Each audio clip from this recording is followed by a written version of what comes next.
Hi everyone, welcome to my channel. ఈరోజు మనం అమ్మవారికి నైవేద్యంగా సమర్పించే మినప్పప్పు వడలండి ఇలా తయారు చేసుకున్నాం. చాలా బాగుంటాయి.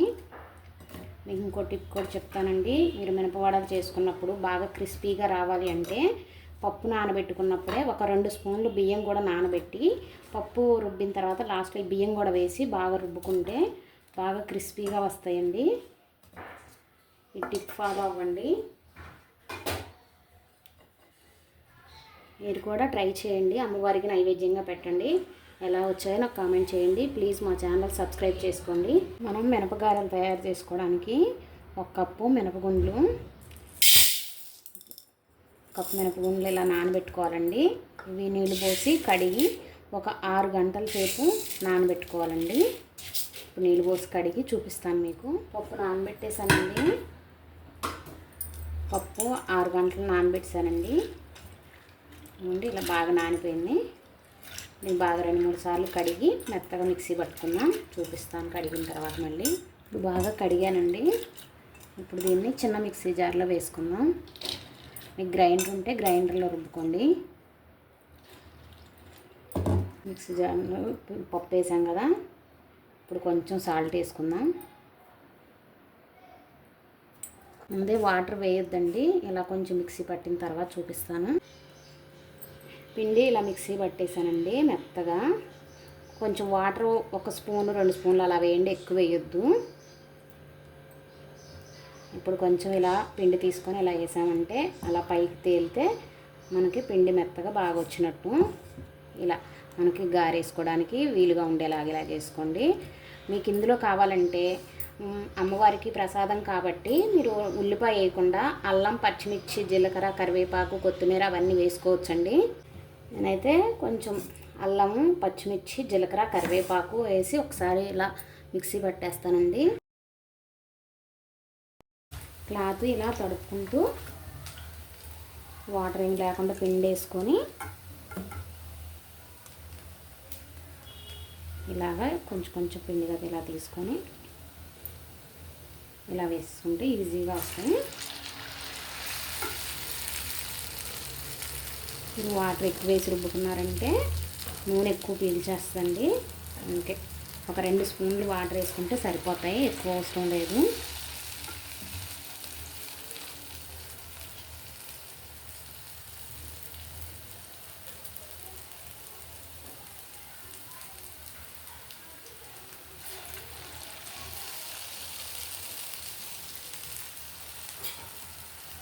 ఒక్కొక్కటి బాగా కలర్ వచ్చే వరకు కాల్చుకోవాలి.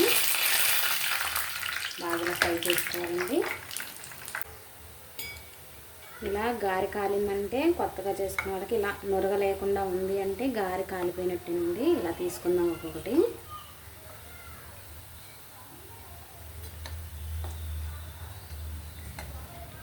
అండి ఇలా ఫ్రై అవ్వాలి. ఇప్పుడు తీసి వేరే ప్లేట్లో వేసుకుందాం. నాకైతే ఇలాగ వేసుకోవడం అలవాటండి.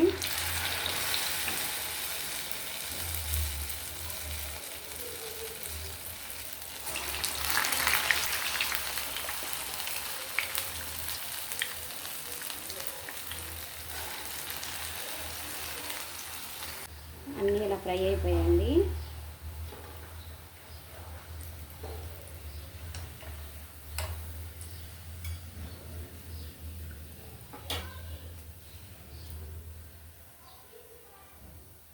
తీసేద్దాం. ముందుగా మనం దద్దోజనం తయారు చేసుకోవడానికి నేను 1 కప్పు రైస్తో చేస్తున్నానండి. 1 కప్పు రైస్ తీసుకొని కుక్కర్లో వేసేసుకొని రైస్ బాగా మెత్తగా ఉడికించుకోవాలి దద్దోజనానికి. ఇప్పుడు ఇది నీళ్ళు పోసి 2-3 సార్లు కడిగిదాన్ని. 1 కప్పుకి 2 కప్పులు వాటర్ వేసుకోవాలి.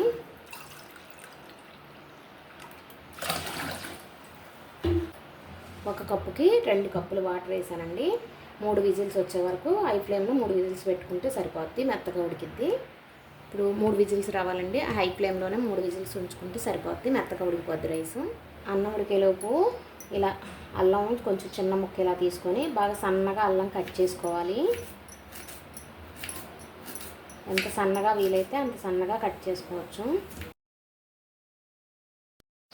అల్లం ఇలా సన్నగా కట్ చేసుకున్నాం కదా, ఒక 2 పచ్చిమిర్చి కూడా ఇలా సన్నగా కట్ చేసుకోవాలి.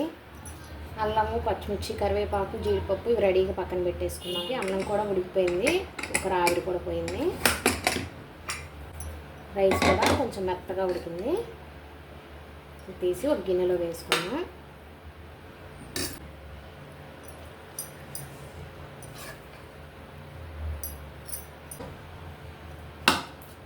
ఇలా కొంచెం ఇలా నలుపుకున్నామంటే ఇంకా మెత్తగా గుజ్జులాగా అయిపోద్ది. ఇలా కొంచెం వేడిగా ఉన్నప్పుడే సరిపోని ఉప్పు కూడా వేసుకుందాం. సరిపోని ఉప్పు వేసుకున్నామండి. మనం పెరుగు కూడా కలుపుకోవాలి కాబట్టి కొంచెం ఉప్పు ఎక్కువే పట్టిద్ది. ఉప్పు అంతా బాగా కలిసేలాగా అన్నంలో మెత్తగా కొంచెం కలుపుకుంటే ఇంకా మెత్తగా అవుతుంది రైసు. అన్నం ఇలా పూర్తిగా చల్లారిపోవాలి.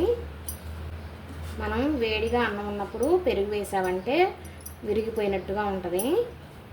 ఈ అన్నాన్ని ఇలా పూర్తిగా చల్లారబెట్టుకోవాలి. మనకి అన్నం చల్లారేలోపు మనం పోపు రెడీ చేసుకున్నామండి.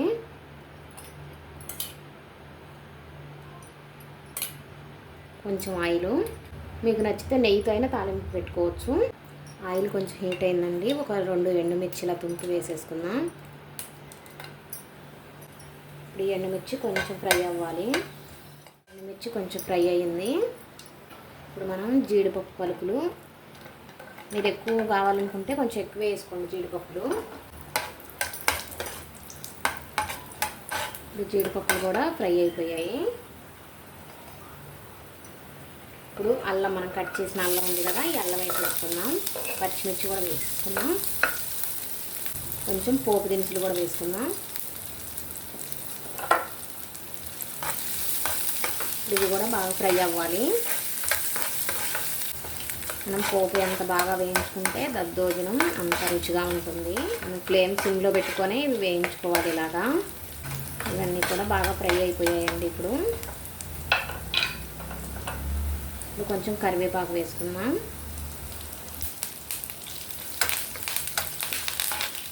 ఇవన్నీ బాగా ఫ్రై అయిపోయాయండి. గ్యాస్ ఆఫ్ చేసేస్తాను. ఇప్పుడు రైస్ కూడా చల్లారిపోయింది. కొంచెం పాలు వేసుకుందాం.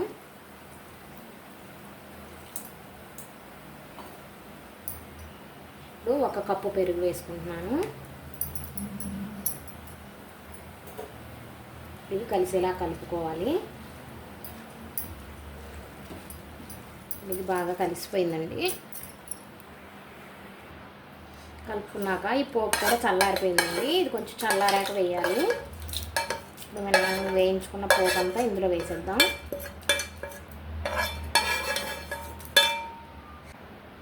ఈ పోపు వేసాం కదా, ఈ పోపు ఇందులో బాగా కలిపేసుకుందాం. పోపు కూడా అంతా కలిసిపోయిందండి. మన దద్దోజనం రెడీ అయిపోయిందండి. మీరు కూడా ట్రై చేయండి. ఎలా వచ్చిందో నాకు కామెంట్ చేయండి. ప్లీజ్ మా ఛానల్ సబ్స్క్రైబ్ చేసుకోండి.